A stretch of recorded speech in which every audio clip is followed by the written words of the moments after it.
Entonces, como dije, hoy veremos el contexto histórico y teológico del pacto davídico.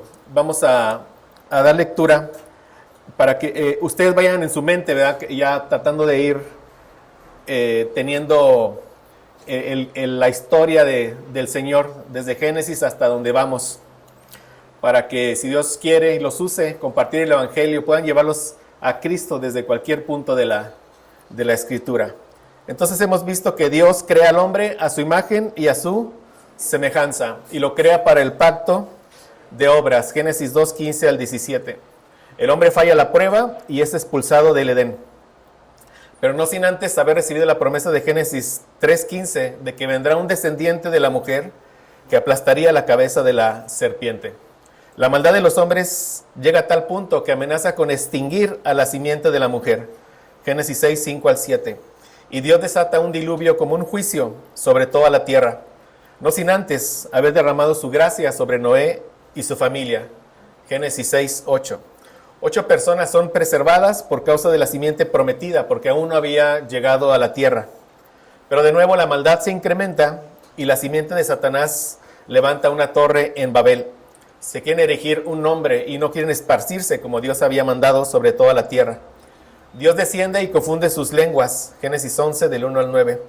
Este juicio terrible dejaría a todas las naciones sin la palabra de Dios, porque esta sería dada en un idioma, en el idioma de los hebreos.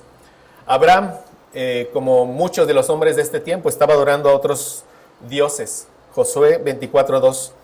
Pero Dios va en busca de él, lo llama y le promete una descendencia, una tierra, y un descendiente de él por medio del cual serán benditas todas las familias de la tierra. Génesis 12, del 1 al 3. Como aprendimos, estas promesas tienen un doble cumplimiento. Un cumplimiento para la simiente natural, para los hijos físicos de Abraham, que es sombra de un cumplimiento espiritual, para los hijos de Abraham por la fe. La multiplicación del Israel nacional apuntaba a la multiplicación del Israel espiritual de nosotros. La llegada a la Canaán terrenal de la nación de Israel, obviamente, apunta a nuestra llegada a la Canaán celestial. 70 israelitas, como también aprendimos, llegan a Egipto debido a una hambruna. Ahí se multiplican y son esclavizados. Dios los libera de una manera milagrosa, los conduce al Sinaí, les entrega su ley y ahí los establece como una nación. En Éxodo 20 ya la primera promesa se había cumplido, la promesa de multiplicar a los israelitas, y ahí ya son una nación. Deuteronomio 10, 22. Ahora, si Dios quiere, entrando a este pacto davídico, vamos a ver con claridad que el propósito de Dios, por medio de los pactos abrámico, mosaico y davídico, era establecer y gobernar el reino de Israel. Entonces, vamos a ver que desde Abraham, el propósito de Dios es crear un reino. Y como podemos imaginar y como hemos aprendido, este reino terrenal apunta a un reino espiritual. Cuando el templo es construido, ahí las bendiciones bajo el reino de Salomón alcanzan su punto más alto. Ningún otro reino sobre la tierra tendrá la gloria que alcanzó el reinado bajo Salomón, porque este reinado apunta al reino de Cristo.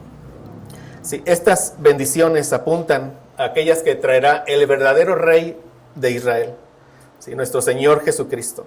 Ese templo físico apuntaba a un templo espiritual que somos nosotros, como veremos, donde morará Dios por los siglos de los siglos. Entonces, la tierra, la descendencia y reyes fueron prometidos a Israel en el pacto abrámico. Como veremos, el pacto mosaico instituye el conjunto completo de leyes que Dios va a usar para gobernar al pueblo, a los sacerdotes y a los reyes en la tierra prometida, en Canaán. Con el pacto davídico llega el rey y el reino alcanza la consumación. Veremos que todo lo prometido a la simiente natural se cumple. Las promesas, los cumplimientos y las condiciones que fueron dejadas para la simiente natural en estos 3 pactos, en el pacto abrámico, en el pacto mosaico y en el pacto davídico, es lo que se conoce como el antiguo pacto. Vayamos entendiendo esto. Sí, desde la circuncisión, vimos que en el pacto con Abraham hay promesas o sea, Dios jura que va a cumplirlas, pero vemos que hay una condición: aquel que no sea circuncidado será expulsado, será retirado del pueblo. Ahí da inicio el antiguo pacto. Entonces vemos que el antiguo pacto tiene que ver con ¿qué? Con la nación física de Israel. Y vemos promesas físicas, pero también condiciones. Entonces el antiguo pacto se constituye por lo relacionado, repito, a la simiente natural, a los israelitas físicos de sangre. Y se constituye por el pacto abrámico, el mosaico y el davídico. Los tres constituyen lo que se conoce como el antiguo pacto. Y el antiguo pacto sirve al nuevo pacto. Sí, todas las condiciones que hemos visto que han sido dejadas serán cumplidas por el postrer Adán, por la simiente prometida, por el verdadero rey de Israel. Él con su vida, con su muerte y con su resurrección derramará bendiciones, y lo ha hecho, y seguirá derramando bendiciones sobre los hijos de Abraham por la fe, sobre nosotros, ¿verdad? Los verdaderos israelitas, sobre el verdadero templo. Entonces, ahí tenemos ya, gracias a Dios, un panorama de todo lo que hemos ido avanzando, mis hermanos. Entonces, veamos el contexto histórico y teológico del pacto davídico. Recordemos las promesas del pacto abrámico que están en Génesis 12, del 1 al 3. Dice la palabra de Dios: pero Jehová había dicho a Abraham: vete de tu tierra y de tu parentela y de la casa de tu padre a la tierra que te mostraré. Haré de ti una nación grande y te bendeciré. Engrandeceré tu nombre y serás bendición. Bendeciré a los que te bendijeren, y a los que te maldijeren maldeciré. Y serán benditas en ti todas las familias de la tierra. Ya, como comenté, con el pacto davídico estamos ya viendo con claridad que el propósito de Dios es establecer y gobernar el reino de Israel por medio de estos tres pactos: el abrámico, el mosaico y el davídico, donde todo este reinado terrenal apunta a un reino espiritual. Para que haya un reino, mis hermanos, ¿qué se necesita? Se necesita una nación, ¿no? Pobladores, una nación se necesita. Se necesita una tierra para que haya un reino. Y también se necesita un rey para que haya un reino. Aquí en Génesis 12, del 1 al 3, vemos que Dios le promete a Abraham una nación. ¿Qué dice el versículo 2? Haré de ti una nación grande. Le promete una tierra. Versículo 1. Le dice: vete de tu tierra a la tierra que yo te mostraré. Y un descendiente, cuando vemos serán benditas en ti todas las familias de la tierra, aquí le promete un descendiente que traerá bendición a todas las familias de la tierra. Este descendiente será el rey de Israel. Entonces, estamos viendo que en Abraham están todas las promesas de Dios de levantar un reino. ¿Sí lo estamos viendo? Digo, vemos la soberanía de Dios, vemos cómo Él controla toda su historia, ¿verdad? Cómo Él nos ha llevado a través de miles de años, y cómo Él va cumpliendo paso a paso todo lo que Él había decretado desde la eternidad. Y vamos a ver este punto de los reyes, que quizás no lo veamos muy claro. Pero vemos que en Génesis 17:6, Dios le prometió a Abraham que reyes saldrían de él. Y en Génesis 17:16 le promete lo mismo a Sara. Vamos a ver aquí, Génesis 17, del 4 al 6, dice: he aquí mi pacto es contigo, y serás padre de muchedumbre de gentes. Dios hablando con Abraham. Y no se llamará más tu nombre Abraham, sino que será tu nombre Abraham, porque te he puesto por padre de muchedumbre de gentes, y te multiplicaré en gran manera, haré naciones de ti. Y vean que dice: reyes saldrán de ti. O sea, de él vendrá una dinastía de reyes que finalmente culminará con la venida de nuestro Señor Jesucristo. Y lo mismo le dijo a Sara en Génesis 17, del 15 al 16. Dijo también Dios a Abraham: a Sarai tu mujer no la llamarás Sarai, mas Sara será su nombre, y la bendeciré, y también te daré de ella hijo. Sí, la bendeciré, y vendrá a ser madre de naciones. Reyes de pueblos vendrán de ella. Entonces, esta promesa después se limita a la tribu de Judá, cuando Jacob bendice a sus hijos. Sí. Esto lo vemos en Génesis 49:1 y Génesis 49:9 y 10. Dice, entonces Jacob llamó a sus hijos y dijo, reuníos para que os haga saber lo que os ha de acontecer en los días venideros. Y empiezan todas las promesas. Dice el versículo 9, cachorro de leones, Judá. ¿Verdad? De aquí viene lo que en Apocalipsis, ¿no? Vemos el león de la tribu de Judá, refiriéndose a nuestro Señor Jesucristo. Dice, cachorro de leones, Judá, de la presa, hijo mío, ha subido. Se agazapa, se echa como león o como leona. ¿Quién lo despertará? Versículo 10, el cetro no se apartará de Judá. Quiere decir que de Judá vendrá esa dinastía de reyes. El cetro no se apartará de Judá, ni la vara de gobernante de entre sus pies. Entonces vemos que un pacto que establece un reinado en Israel va a ser el cumplimiento a lo que Dios le promete a Abraham. Le promete una tierra, una descendencia y un rey, un reinado. Dios cumplió todo lo que prometió. Si Dios quiere eso, nos tiene que quedar claro en los siguientes domingos. Dios cumplió todo lo que prometió a Abraham para su simiente natural. Dios los multiplicó, Dios los llevó a la tierra, Dios estableció el reino, alcanzó una cúspide de mucha bendición. Ningún otro reino sobre la tierra tendrá tal bendición, porque solo ese reino apunta a ¿qué? Al reino espiritual de nuestro Señor Jesucristo. Sí, nosotros ya no estamos esperando cumplimientos para la simiente natural. El antiguo pacto tuvo mucha gloria, ya entendemos, o vamos entendiendo. Antiguo pacto, que es pacto abrámico, mosaico y davídico. Pero son las condiciones y lo que tiene que ver con ¿qué? Con el cumplimiento de promesas para la descendencia natural.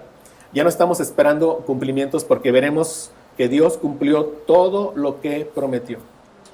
Y ese cumplimiento a nosotros nos asegura, por la fe vemos que ese cumplimiento nos asegura que Él cumplirá todo lo que prometió para la descendencia espiritual. Él nos está multiplicando, Él nos está llevando a una tierra celestial. Nuestro Rey ya reina hoy en nuestros corazones y Él reinará un día totalmente, completamente en esta tierra celestial. Y vamos a ver ahora que la función del pacto mosaico, y veamos cómo están interrelacionados estos pactos. ¿No? Yo con este estudio de los pactos, mis hermanos, como que Dios me llevó a ver la Biblia, el Antiguo Testamento, como más comprimido, por así decirlo. Vemos cómo está todo interrelacionado, vemos todos los temas. Me maravillo, hermanos, yo de la soberanía de Dios, de su sabiduría, de su control, de cómo lleva y cómo decreta, y cómo todo vemos que todo se está llevando conforme a sus propósitos, conforme a su voluntad a lo largo de miles de años. Entonces vamos a ver ahorita que en el pacto mosaico se dejan todas las leyes que son necesarias para gobernar el reino en su totalidad. Como vimos, la ley moral con sus leyes positivas gobernaban al pueblo de Israel. Esa era su función. Hemos aprendido que el propósito de la ley era enseñar a los israelitas cómo deben dirigirse, siendo ahora un pueblo que ha sido santificado y apartado por Dios. También la ley servía para que ellos se dieran cuenta de todas las transgresiones que ellos hacían a la ley. También la ley tiene el propósito de que ellos pusieran sus ojos y su fe no en ellos, sino en quién, en la simiente que vendría y cumpliría con todo por ellos. Hoy en día la función de la ley sigue siendo la misma. Para nosotros, para el pueblo del nuevo pacto, la ley nos enseña cómo conducirnos en este desierto, en nuestro camino a nuestra tierra celestial. Y la ley sirve en nosotros, en los que ya estamos en el nuevo pacto, para que sigamos viendo áreas de pecado que el Señor tiene que trabajar con nosotros. La ley sirve para aquellos que no conocen a Cristo, para que vean evidentemente, que se vean en la ley, y si es la gracia del Señor que les permita ver todas las transgresiones que han hecho bajo la ley, y pongan su esperanza en aquel que vino y cumplió con toda la ley. Vimos toda una serie de cosas. Aquí está un texto que a mí me gusta mucho, este texto en particular, porque vemos el espíritu de la ley. Aprendemos en el Nuevo Testamento que el cumplimiento de la ley es el amor, y vemos el espíritu de la ley en Levítico 19, del 9 al 10. Dice, cuando siegues la mies de tu tierra, no segarás hasta el último rincón de ella, ni espigarás tu tierra segada, y no rebuscarás tu viña, ni recogerás el fruto caído de tu viña, Para el pobre y para el extranjero lo dejarás, yo Jehová vuestro Dios. ¿Vemos? O sea, esto este mandamiento es un mandamiento positivo. ¿Por qué? Porque se deriva de la ley moral, pero está dando ya una instrucción específica de cómo aplicar este mandamiento a la vida de los israelitas. ¿De cuál mandamiento se deriva, mis hermanos? ¿De qué mandamiento? De los 10 de la ley moral.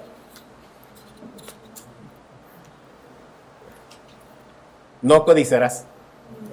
¿Sí? O sea, ¿qué le está diciendo? De que cuando ellos, ciegues, ¿verdad? Cuando recojan la semilla o el fruto de su tierra, que no recojan hasta lo último. O sea, que no codicien, porque ellos a lo mejor lo comerciaban o era para ellos, sino que dice, deja ahí. No dice, no cegarás hasta el último rincón de ella. Dice, ni espigarás tu tierra cegada. No rebuscarás en tu viña, ni recogerás el fruto caído de tu viña. Para el pobre y para el extranjero que lo dejarás. El espíritu de la ley es el amor. ¿Qué es una ley positiva? Una ley que se deriva de la ley moral, ¿verdad? Pero que es diferente, pero se deriva de la ley moral y que tiene una aplicación práctica y temporal. ¿No? Pero de aquí vemos un principio. El principio de la ley es el amor. ¿Y aquí cuál es el principio vemos? Que de nuestro trabajo, de lo que el Señor nos bendiga, no debemos gastar hasta el último centavo. ¿Verdad? Tenemos que aprender a pensar en dejar algo para aquellos que tengan un momento de necesidad económica. Sea enfermedad, o sea una falta de trabajo, o sea lo que sea. O sea, el plan de Dios no es que el Hijo de Dios padezca hambre, necesidades. No es el plan de Dios. En una iglesia, ¿verdad? Cuando ya regularmente se colecten ofrendas, una parte importante es para eso, para suplir necesidades físicas, pero de aquellos que verdaderamente son hijos de Dios. Hijos de Dios. Y seremos muy bendecidos, somos muy bendecidos cuando el Señor nos permite ser de bendición a otros. Pero bueno, entonces vemos que la ley moral con todas sus leyes positivas gobiernan al pueblo de Israel. Eso no tenemos duda. También vamos a ver que la ley de Moisés, regula a los sacerdotes. O sea, la ley mosaica fue la que designó a la tribu de Leví para que fuera la tribu sacerdotal. Solo de la tribu de Leví vendrían los sacerdotes del antiguo pacto. Eso lo vemos en Éxodo 28:4. Dice, estas son las vestiduras que harán: un pectoral, un efod, un manto, una túnica tejida a cuadros, una tiara y un cinturón. Y harás vestiduras sagradas para tu hermano Aarón y para sus hijos, a fin de que me sirvan como sacerdotes. Este tema de las vestiduras, si Dios quiere, lo veremos en unos 3 domingos, mis hermanos. Y dice Éxodo 28:43. Y los llevarán puestos Aarón y sus hijos cuando entren en la tienda de reunión o cuando se acerquen al altar para ministrar en el lugar santo, para que no incurran en culpa y mueran. Pero vean, será estatuto perpetuo para él y para su descendencia después de él. Entonces, por medio de la ley que está Dios estableciendo, ¿verdad? Que la tribu de Leví, de ahí vendrían la línea sacerdotal, de la tribu de Leví. Mis hermanos, cuando vemos aquí, por ejemplo, dice estatuto perpetuo, no dice estatuto eterno, perpetuo. O sea, esto durará hasta en tanto dure el antiguo pacto. Hasta en tanto dure el antiguo pacto. Llegado el nuevo pacto, esto dejará de ser. Es una ley positiva con la cual Dios va a gobernar a los sacerdotes. Sí, las leyes positivas tienen una función, pero están destinadas a desaparecer o a cambiar, como aprendimos en el 4º mandamiento. Vemos también que por medio de la ley, o sea, los sacerdotes no tenían ningún derecho o ninguna autoridad para hacer algo más allá de lo que Dios les había ordenado hacer. Por medio del Levítico, los sacerdotes y los sacrificios, Dios le está enseñando a un pueblo que es pecador cómo puede relacionarse con un Dios que es santo. Solo Dios puede determinar cómo alguien pecador se puede relacionar con él. Entonces él por eso deja leyes muy específicas en cuanto a las vestiduras, en cuanto a las funciones, en cuanto al tabernáculo mismo, los elementos que posteriormente serán vistos en el templo. El hombre no sabe cómo relacionarse con Dios, a menos que Dios le diga cómo relacionarse con él. Hoy la manera de relacionarse con Dios es a través de nuestro bendito Señor Jesucristo. solamente a través de Él. El hombre puede pensar muchas cosas, ¿verdad? Por medio de, no sé, lo que sea, santitos, o por medio de buenas obras, por medio de cualquier cosa. Pero solamente por medio de nuestro Señor Jesucristo es que el hombre puede tener una relación con Dios. Porque hoy Cristo es el gran sumo sacerdote. Vean lo que dice aquí Levítico 10, del 1 al 2. Nadab y Abiú, hijos de Aarón, tomaron cada uno su incensario y pusieron en ellos fuego. ¿Pero qué dice? Dice, sobre el cual pusieron incienso y ofrecieron delante de Jehová fuego extraño, que él nunca les mandó. Ellos debían de hacer exactamente lo que Dios les había mandado. De aquí, hermanos, también esto lo veremos en algún momento, si Dios quiere, se deriva a lo que es el principio regulador de la adoración. Nosotros en un domingo hacemos solo lo que Dios ordenó. De aquí viene este principio. Hay otro principio, ¿verdad? Que algunos hacen lo que Dios no prohibió. Pero imagínense, si hiciéramos lo que Dios no prohibió, eso abre la puerta a hacer muchas cosas. Obras de teatro aquí, concursos de, no sé, porque Dios no lo prohibió. Pero ¿qué vemos aquí? Ofrecieron delante de Jehová fuego extraño que él nunca les mandó. ¿Qué tenemos que hacer nosotros como sacerdotes del nuevo templo? Eso somos nosotros. Somos los sacerdotes del nuevo templo, de la nueva casa espiritual. Hacer solo lo que Dios nos mandó. ¿Qué nos ha mandado el Señor? Leer su palabra, orar su palabra, exponer su palabra, escuchar su palabra, cantar su palabra, bautizos y cena del Señor. Es lo que el Señor nos ha ordenado. Eso es lo que haremos si Dios presta vida, si Dios nos persevera, durante el tiempo que dure esta misión y si Dios quiere posteriormente una iglesia. Solo lo que Dios nos ordenó. ¿Y qué dice el versículo 2, Levítico 10, 2? Y salió fuego de delante de Jehová y los quemó, y murieron delante de Jehová. Vamos a pensar, ¿qué diría un impío? Espero que no lo digamos nosotros. Qué exagerado. Pero ¿qué estamos viendo aquí? La santidad de Dios. La santidad de Dios. Si hay un lugar en el que Dios nos llama a ser santos, es cuando estamos reunidos como su templo. Somos su templo. El templo era el lugar donde Dios mostraba toda su gloria a todas las naciones de la tierra, a los israelitas y a todas las naciones de la tierra. Ellos eran sacerdotes del templo, no podían profanarlo. ¿Qué hicieron? Lo profanaron y llegó el juicio de Jehová. Pero estamos viendo que con el pacto mosaico se regula al pueblo y se regulan a los sacerdotes. Vamos a ver también que, como ya vimos, en el pacto abrámico se prometió un linaje de reyes y en el pacto mosaico se establece un conjunto de leyes para ellos. En el mismo pacto mosaico ya se está estableciendo todas las leyes que los reyes deben de obedecer. Eso está en Deuteronomio 17, del 14 al 20. Dice, cuando hayas entrado en la tierra que Jehová tu Dios te da. Vean cómo el Señor da por hecho. El Señor le prometió a Abraham una tierra y él da por hecho. Dice, ya cuando hayas entrado, porque el Señor va a cumplir con su promesa, independientemente de las rebeliones de los israelitas. Él va a cumplir porque Él lo prometió. Él dice, cuando hayas entrado en la tierra que Jehová tu Dios te da, y tomes posesión de ella y la habites, y digas, pondré un rey sobre mí, como todas las naciones que están en mis alrededores. Aquí cuando dice, y digas, pondré un rey sobre mí, esto habla de una rebelión del pueblo de Israel. Lo veremos el siguiente domingo. Aquí habla de que el pueblo de Israel, ellos quieren poner un rey sobre ellos, pero ¿qué dice? Como el de todas las naciones. O sea, ellos quieren ser gobernados por un rey que no tiene temor de Dios. Ellos aquí en este punto, los israelitas, ya no quieren ser gobernados por Dios. Pero Dios desde aquí lo está profetizando. Y lo veremos el domingo que entra, si Dios quiere, cómo es que esto se cumplió. Pero el Señor les dice en el versículo 15, ciertamente pondrás por rey sobre ti al que Jehová tu Dios escogiere. De entre tus hermanos pondrás rey sobre ti. No podrás poner sobre ti a hombre extranjero que no sea tu hermano. Ya sabemos que el rey de Israel debe de venir de la tribu de Judá. Pero ve aquí, Deuteronomio 17, 18 al 20. Y cuando se siente sobre el trono de su reino, entonces escribirá para sí en un libro una copia de esta ley. Se refiere a los primeros 5 libros, ¿verdad?, del Antiguo Testamento, el Pentateuco. ¿Pero qué tiene que hacer? Escribir para él una copia de la ley.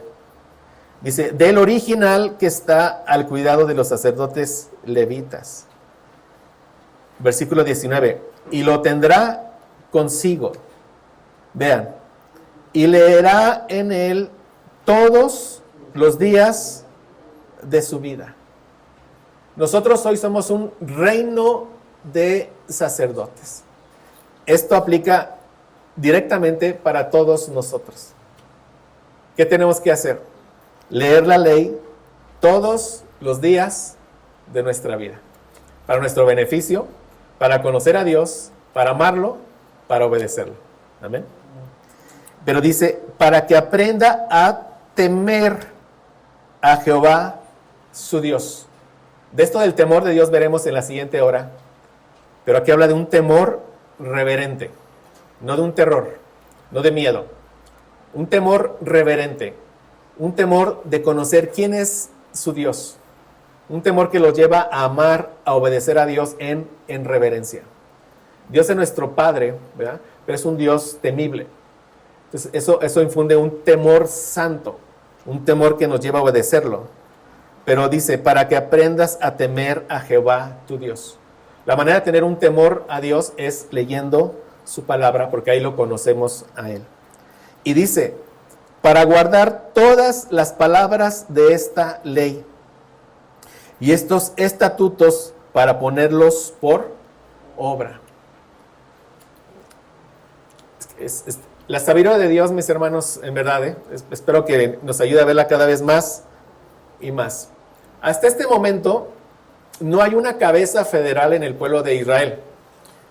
¿Qué es una cabeza federal? Un representante de todos. Por ejemplo, Adán nos representó a todos en Edén, a todos. Él peca y todos pecamos en Adán. Él fue cabeza federal de toda la humanidad. Todos pecamos en Adán.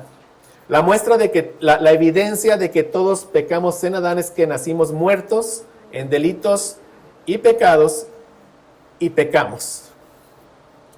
Pecamos porque somos pecadores, porque está en nuestra naturaleza ser pecador, por eso pecamos. No nos convertimos en pecadores a partir del primer pecado. Nacimos siendo pecadores, muertos en delitos y pecados, y la evidencia es que pecamos. ¿Y por qué es eso? Porque Adán nos representó.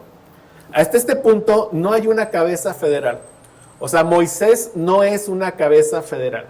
Tanto que Moisés, cuando en ira golpea 2 veces la peña, ¿qué dice Dios? No entrarás a la tierra prometida. Moisés no entró, pero ¿qué pasó con todo el pueblo? Sí entró. Si hubiera sido cabeza federal, todo lo que le ocurre a Moisés, ¿qué le ocurre? A todo el pueblo. Moisés no era una cabeza federal. Fue un profeta, ¿verdad? Un intercesor entre Dios y los hombres, pero no una cabeza federal. ¿Pero qué va a hacer Dios con el pacto davídico? Le va a dar una cabeza federal al pueblo. Su cabeza federal va a ser el rey. Si el rey obedece, si el rey escribe para sí, dice en un libro una copia de la ley, si el rey lee la ley todos los días de su vida, si el rey teme a Jehová su Dios, si el rey guarda todas las palabras de esta ley, como dice, estos estatutos para ponerlos por obra, entonces el rey hará también que todo el pueblo haga ¿qué? Lo mismo. Entonces, como le va al rey, le va a ir al reino. Entonces, por eso vemos que cuando hay un rey impío, todo el pueblo lleva las consecuencias. Pero porque ellos, a su vez, son impíos. Cuando vemos un rey piadoso, el rey piadoso hace que el pueblo también obedezca la ley, entonces Dios los bendice. Eso lo iremos viendo en estos domingos. Versículo 20 dice, para que no se eleve su corazón sobre sus hermanos, ni se aparte del mandamiento a diestra ni a siniestra, para que se vaya derecho, a fin de que prolongue sus días en su reino, él y sus hijos en medio de Israel. Vamos a ver condiciones en el pacto davídico. Si el rey las cumple, ¿qué dice? Él prolongará sus días en su reino. Si el rey incumple, o es un rey impío, ¿qué va a hacer Dios? Lo va a quitar y va a poner en su lugar a otro rey. Otro rey de la misma línea, que en este caso veremos que es la línea de David. Así, hasta que llegue un rey que obedezca perfectamente con toda la ley y sea establecido en su trono para siempre, hasta que llegue nuestro Señor Jesucristo. Pero estamos viendo que todos están bajo la autoridad de Dios, desde el pueblo hasta los sacerdotes, hasta los reyes. O sea, el dominio que Dios está delegando al rey nunca es entregado como si Dios estuviera renunciando a su soberanía. Por medio de su ley, Él está gobernando todo el reinado. ¿A través de qué? Ahora veremos a través de un rey. Pero el rey debe obedecer toda la ley de Dios. Pero vean, ¿desde dónde estamos viendo todo esto, mis hermanos? Desde Deuteronomio. ¿Vean? Y el pacto davídico vendrá cientos de años después. Pero como nuestro Señor va previendo y planeando todo. Entonces, los reyes de Israel estaban bajo la ley. El rey tiene que escribir una copia de la ley, leerla, aprenderla y guardarla, para que él y el pueblo sean bendecidos en Canaán. ¿Sí? Es lo que dice aquí. Cuando hayas entrado en la tierra que Jehová tu Dios te da. O sea, el Señor va a llevar al pueblo a la tierra, ahí les va a dar un rey, y el rey debe obedecer todo esto que ya leímos. El rey ha de guiar al pueblo a guardar la ley. El rey ha de guiar al pueblo a temer a Dios, a obedecer a Dios, para que sean bendecidos en la tierra a la cual el Señor los va a llevar. Estamos viendo ya que si ellos van a desobedecer persistentemente, vendrá que un juicio y serán que exiliados de su tierra. Lo que finalmente pasó. El antiguo pacto ya pasó, dio paso al nuevo pacto, pero lo iremos viendo.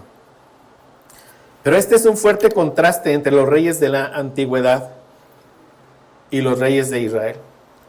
En otras naciones el rey crea la ley, el rey es la ley. En Israel el rey es creado por la ley y tiene que guardarla. Dios es rey en Israel y su ley controla el reinado. Vamos a ver también que ya se había prometido que vendría un reino consumado. Estamos viendo que el pacto mosaico anticipaba el pacto davídico, no solo al establecer leyes básicas para el rey, sino también prometiendo su consumación en el futuro. Dios aquí ya había anticipado que habría una ubicación centralizada donde Dios sería adorado en el reino. O sea, en otras palabras, Dios había anticipado que habría un templo. Y eso ya lo había dicho también desde Deuteronomio 12, 10 al 11. Vamos a leer. Dice, cuando crucéis el Jordán y habitéis en la tierra que el Señor vuestro Dios os da en heredad. ¿Ven? Vez tras vez. Recordando al Señor, cumpliré mi promesa, cumpliré mi promesa.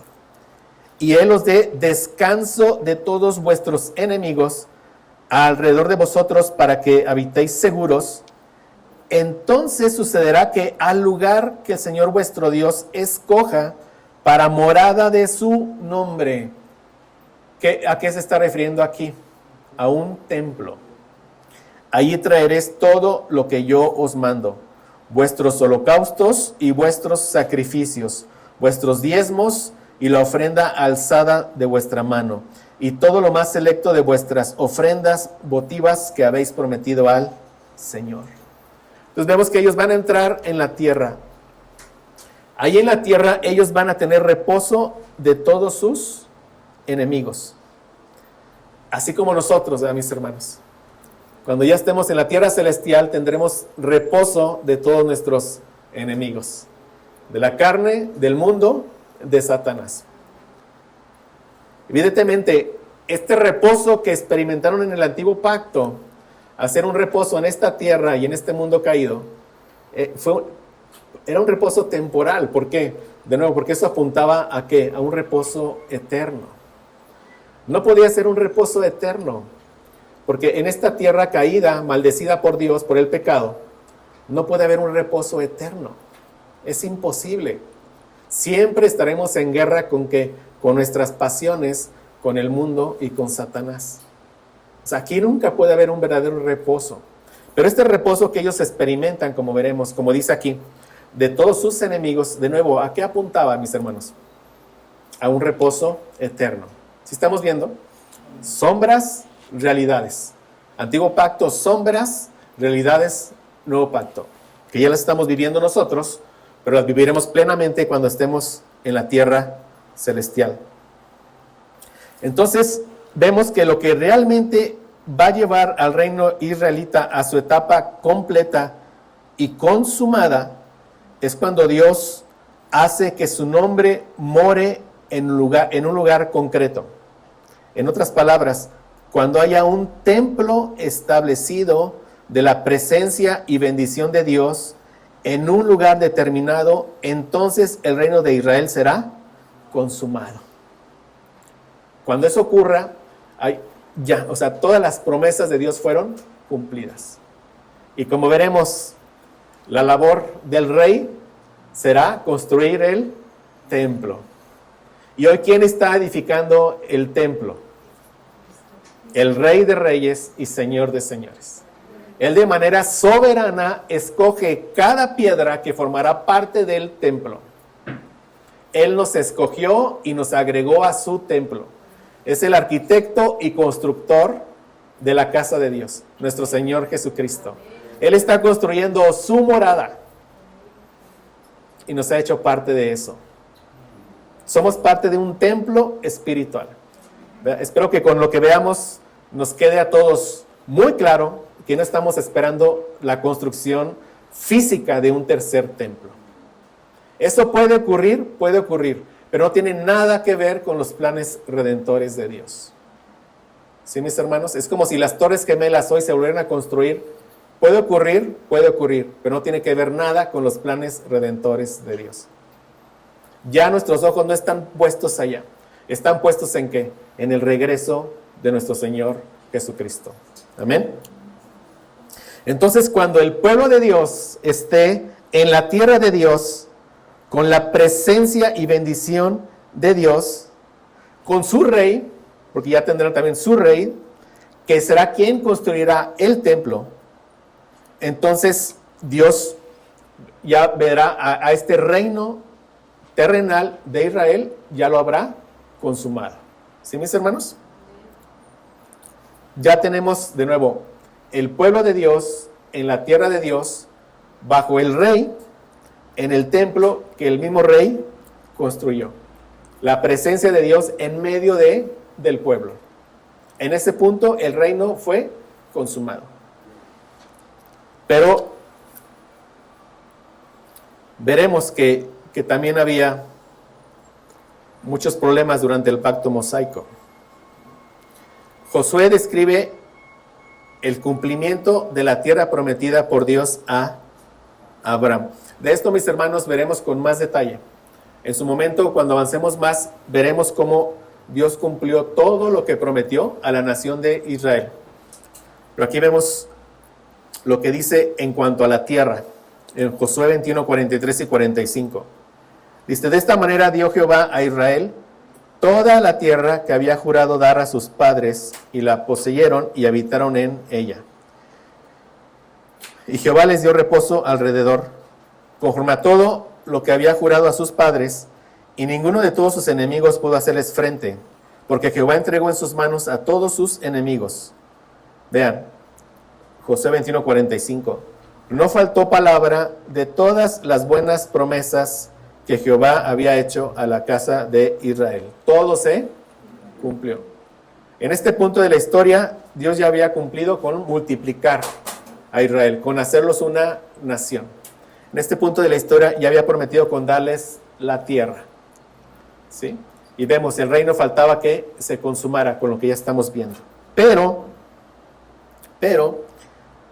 vemos en Jueces 2, 7, 8 y 10. Lea usted Jueces, todo Jueces, y va a encontrar cosas terribles. Eso es lo que pasa cuando el hombre se aleja de Dios. Se pregunta, oye, ¿por qué descuartizaron a esta persona? Simplemente vemos la maldad de los hombres cuando no hay Dios.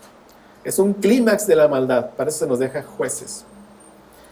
Y vemos ahí en Jueces 2, versículos 7, 8 y 10 lo siguiente.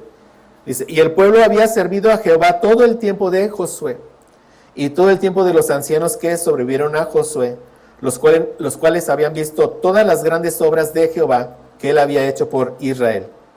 Pero murió Josué, hijo de Nun, siervo de Jehová, siendo de 110 años. Y toda aquella generación también fue reunida a sus padres. Y vean, y se levantó después de ellos otra generación, ¿qué dice? Que no conocía a Jehová ni la obra que él había hecho por Israel. Tan solo bastó una generación, la siguiente generación. Y después dice Jueces 2, 11 y 12. Después los hijos de Israel hicieron lo malo ante los ojos de Jehová y sirvieron a los Baales, a los dioses paganos.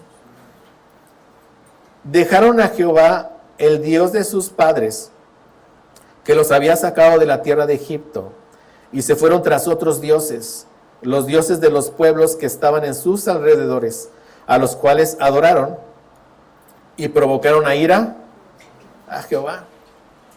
O sea, vemos que verdaderamente hay muerte espiritual en los hombres. Es una evidencia abrumadora que encontramos a todo lo largo del Antiguo Testamento. Así estábamos nosotros.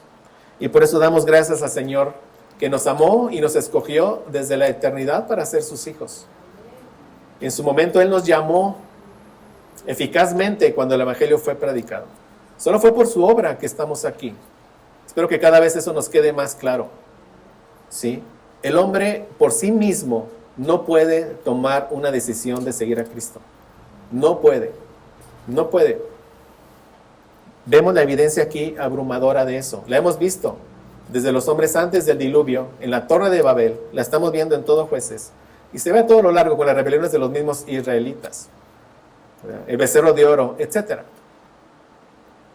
O sea, esta enseñanza de que hay algo bueno en el hombre todavía, yo se los digo así, mis hermanos, no es una idea respetable, es una idea que no es bíblica. Es un error bíblico. Sí, la Biblia enseña todo lo contrario. O sea, el hombre sin Cristo no puede amar a Dios ni obedecer a Dios. Si Dios no nos hubiera llamado, no estaríamos aquí. ¿Cuántas veces no le ha compartido el Evangelio a uno de sus seres queridos? Y dice, ¿y ahora cómo se lo comparto? Yo usé manzanas verdes, rojas, quizás si uso manzanas azules o moradas. ¿Y por qué no entiende? Sabemos nosotros por qué no entiende. Y gracias a Dios, porque es la obra del Señor. No, si usted le ha compartido a su querido pariente, amigo, y hay otra oportunidad de compartirle, compártale de nuevo. ¿Quién sabe si Dios quiera tener misericordia de él y traerlo a nueva vida? Amén. Toda la gloria para nuestro Dios. La salvación es de Jehová. ¿Qué aprendimos el domingo pasado? Así como nadie hizo nada para nacer por primera vez, nadie puede hacer nada para nacer por segunda vez. Así como nadie puede añadirle centímetros a su estatura, nadie puede añadir nada a su salvación. Solo es la obra de nuestro Dios Trino. Toda la gloria para Él. Amén.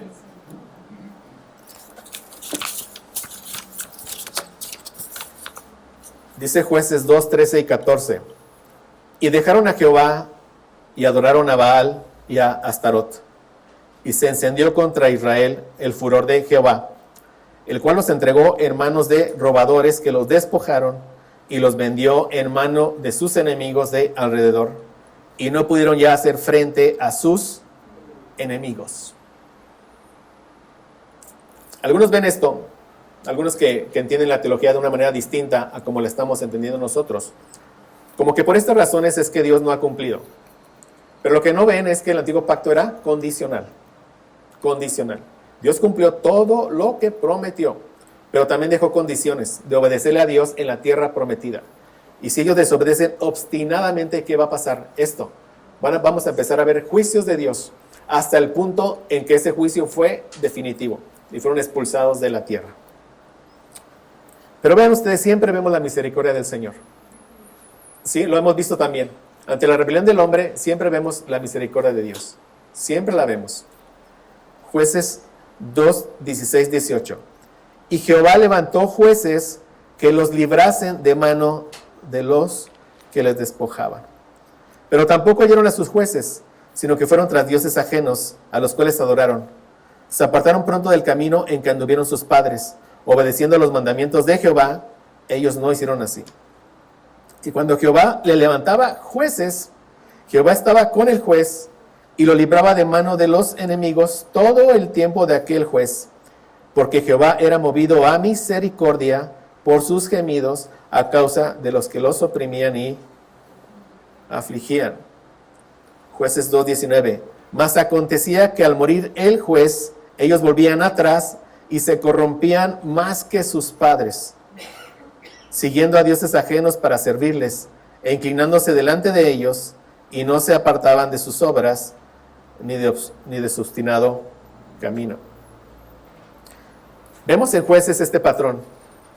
O sea, una tribu por acá es desobediente.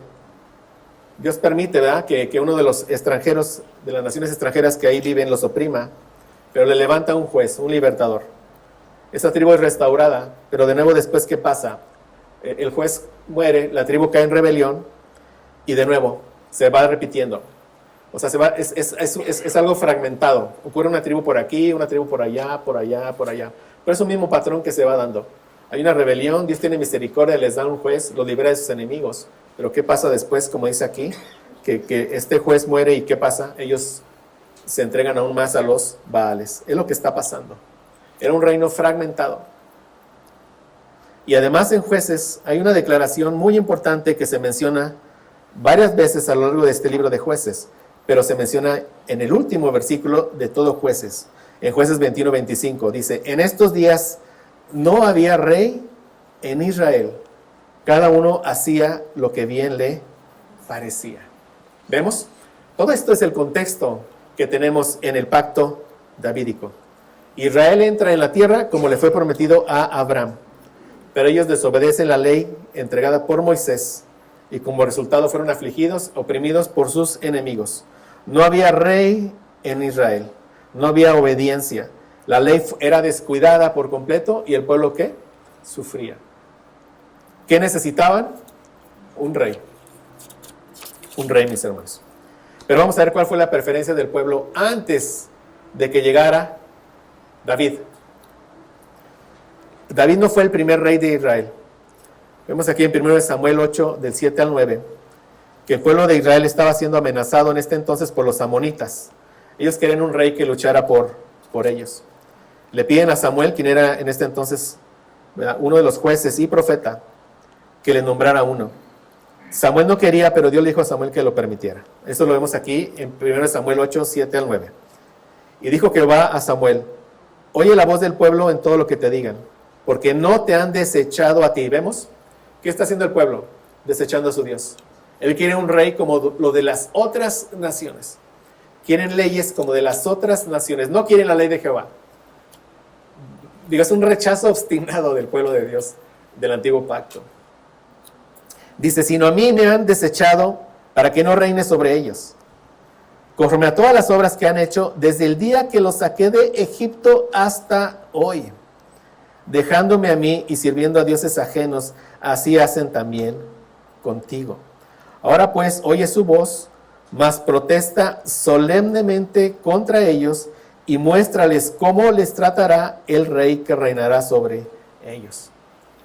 O sea, ellos van a sufrir bajo este rey, bajo el rey que ellos quieren, van a sufrir.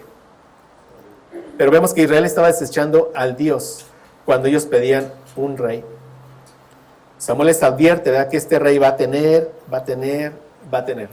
No se va a saciar. Con este rey ellos van a perder y no van a ganar. Y todo esto se encuentra en este largo texto. 1 Samuel 8 del 10 al 18. Dice, y refirió Samuel todas las palabras de Jehová al pueblo que le había pedido rey. Dijo, pues, así hará el rey que reinará sobre vosotros. Pero vemos que solo es tomar y tomar. Oprimir al pueblo. Tomará a vuestros hijos y los pondrá en sus carros y en su gente de a caballo, para que corran delante de su carro. Dice, y nombrará para sí jefes de miles y jefes de cincuentenas. Los pondrá asimismo a que aren sus campos y siguen sus mieses, y que hagan sus armas de guerra y los pertrechos de sus carros. Tomará también a vuestras hijas para que sean perfumadoras, cocineras y amasadoras. Asimismo tomará lo mejor de vuestras tierras, de vuestras viñas y de vuestros olivares, y los dará a sus siervos. Diezmará vuestro grano y vuestras viñas para dar a sus oficiales y a sus siervos. Tomará vuestros siervos y vuestras siervas, vuestros mejores jóvenes y vuestros asnos, y con ellos hará sus obras. Diezmará también vuestros rebaños y seréis sus siervos. Y después de todo, dice el 18, y clamaréis aquel día a causa de vuestro rey que os habréis elegido, mas Jehová no os responderá en aquel día. ¿Qué diferencia va del rey que ellos quisieron en su momento al rey que Dios les tenía preparado, a nuestro Señor Jesucristo? ¿Qué tomó Él de nosotros, nuestro Señor Jesucristo? Él se entregó por nosotros. Él vino a obedecer por nosotros. Vino a morir por nosotros. Gracias a Dios por nuestro bendito Rey, mis hermanos. Pero a pesar de la advertencia, el pueblo insiste. Dice 1 Samuel 8, 19 al 22. Pero el pueblo no quiso oír la voz de Samuel y dijo, no, sino que habrá rey sobre nosotros. Pero vean qué dice. Nosotros seremos también como todas las naciones, y nuestro rey nos gobernará, Él nos juzgará. O sea, Él establecerá una ley para nosotros, no la ley de Dios. Y saldrá delante de nosotros, y Él hará nuestras guerras. Dice, Él dirigirá nuestras guerras. Que Dios ya no les había demostrado, ¿verdad?, a través de la conquista, que Él les daría la victoria. Claro que ya. Pero ¿qué vemos? Ese corazón necio de los hombres sin Cristo. Y Jehová dijo a Samuel, oye su voz y pon rey sobre ellos. Entonces vemos aquí en el versículo 20, como leímos, ¿verdad?, que se explica claramente por qué esto es un rechazo a Dios. El pueblo no quiere un rey simplemente, quiere un rey como el que todas las naciones tienen. Un rey que no solo luche por ellos, sino que los juzgue. Esta palabra es bien importante. O sea, ellos quieren nuevas leyes, una nueva religión, una nueva autoridad. No un rey que los lleve a someterse a Dios. Quieren un rey que al contrario, que los aleje de Dios. Un rey conforme al propio corazón de ellos es lo que quieren. Ciertamente el hombre es necio, no sabe lo que verdaderamente necesita. El hombre anda buscando salvación por todos lados, pero la salvación está, como vemos, solo en nuestro Señor Jesucristo.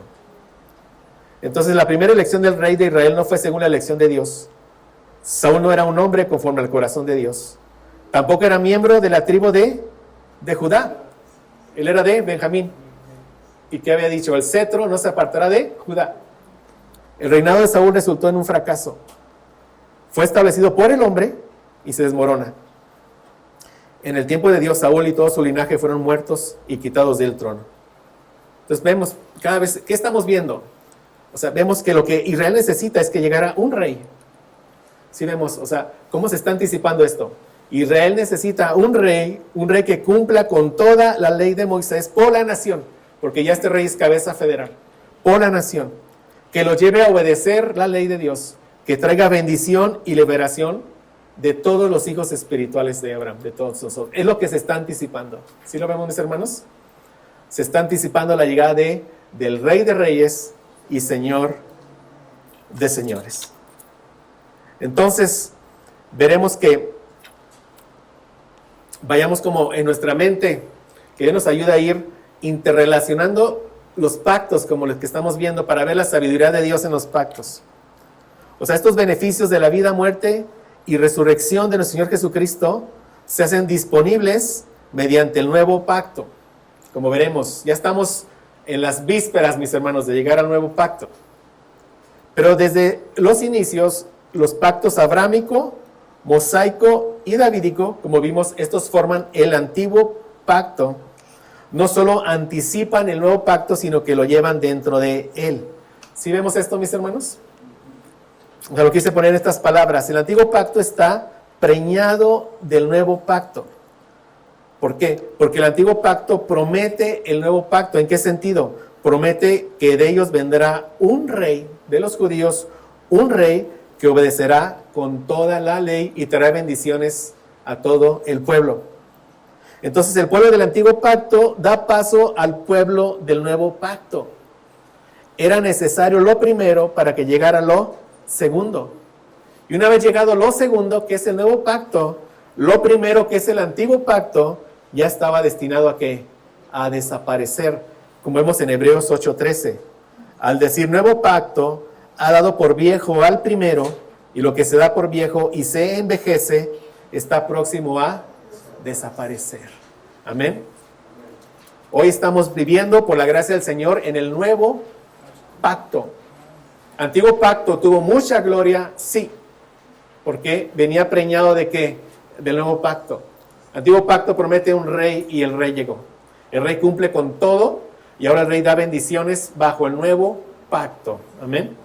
Pero esto seguiremos viéndolo a lo largo de los domingos que el Señor nos tenga, mis hermanos. Vamos a orar. Padre, gracias por tu palabra, Señor. Gracias, Señor, porque en estas mentes cortas de entendimiento que una vez estuvieron entenebrecidas, ahora, Señor, por tu Espíritu Santo que nos ilumina, podemos ver tu glorioso plan de redención, Señor. Como lo has permitido desde Génesis, ahora ya pasando por varios pasajes hasta llegar al primer libro de Samuel. Vemos que verdaderamente eres un Dios soberano. Todo lo tenías orquestado desde la eternidad. Todo lo tenías ya decretado. Todo lo controlas. Todo se ejecuta exactamente como tú lo has designado. Podemos ver estas maravillas en tu palabra, Señor. Y más gozosos aún de ver que por gracia y misericordia somos miembros del nuevo pacto. Nuestra cabeza federal es nuestro bendito Señor Jesucristo. Él obedeció en todo y en Él te obedecimos a ti. Por Él somos justificados. Nuestra muerte fue sobre Él, su obediencia fue sobre nosotros. Gracias, Señor, por todas las bendiciones que hemos recibido en el nuevo pacto, como veremos si nos prestas vida con detalle. Perdón de pecados, vida nueva, una esperanza viva, un nuevo corazón, un nuevo amor, una nueva disposición para amarte y para obedecerte a ti. Gracias por esto. Nos permites estar aquí, Señor. Por gracia nos convocas, reunidos en tu palabra, para poder aprender más de ti, conocerte, amarte, obedecerte. Gracias, bendito Padre. En nombre de Cristo. Amén.